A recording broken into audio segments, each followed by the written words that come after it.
بسم اللہ الرحمن الرحیم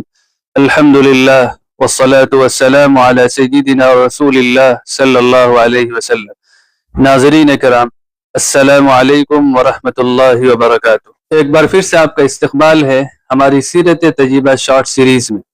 جس میں ہم آپ کے سامنے آپ صلی اللہ علیہ وسلم کی سیرت مبارکہ کو 4 مرحلوں میں پیش کرنے کی کوشش کر رہے ہیں،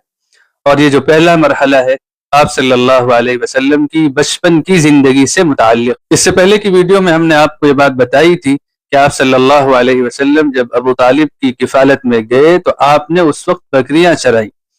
اسی کو لے کر یورپین اور مستشرقین مصنفین نے آپ صلی اللہ علیہ وسلم کے بارے میں ایک غلط بات پھیلانے کی کوشش کی، اور انہوں نے یہ رومرز لوگوں کے ذہنوں تک پہنچائی کہ ابو طالب آپ صلی اللہ علیہ وسلم سے نعوذ باللہ اس لیے بکریاں چرواتے تھے کہ آپ کو کوئی اہمیت نہیں دیتے تھے،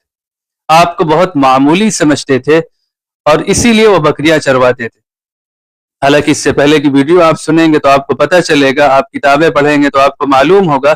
کہ ابو طالب اپنے بچوں سے بڑھ کر اور ان سے زیادہ آپ صلی اللہ علیہ وسلم سے پیار اور محبت کرتے تھے، آپ کے ساتھ شفقت کا معاملہ رکھتے تھے۔ دراصل بات یہ ہے کہ آپ صلی اللہ علیہ وسلم نے جب اپنے چچا کو دیکھا کہ آپ ان کے کئی بیٹے ہیں اور سب کی خاندان کی رشتہ داروں کی ذمہ داریاں ہیں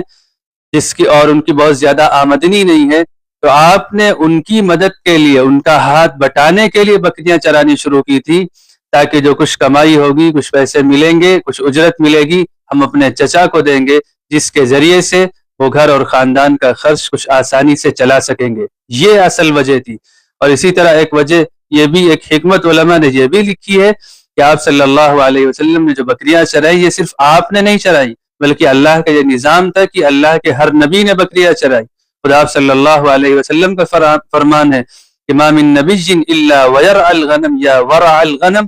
کہ کوئی ایسا نبی نہیں ہے جس نے بکریاں نہ چرائی ہوں۔ صحابہ کرام رضی اللہ عنہم اجمعین نے پوچھا، وانت یا رسول اللہ، آپ نے بھی بکریاں چرائی؟ آپ صلی اللہ علیہ وسلم نے فرمایا، كنت ارعاها على قراريط باهل مکہ، اس طرح کے الفاظ کہ ہاں میں بھی بکریاں چراتا تھا، مکہ والوں کی بکریاں، چند قیرات پر، چند پیسوں پر، چند تھوڑی سی معمولی اجرت پر۔ دراصل یہ قصہ ہے اور یہ حکمت اور یہ اس کی وجہ ہے، نہ کہ وہ جو مستشرقین نے غلط فہمی پھیلانے کی کوشش کی۔ اس لیے ہم بھی ان باتوں کو جانیں اور سمجھیں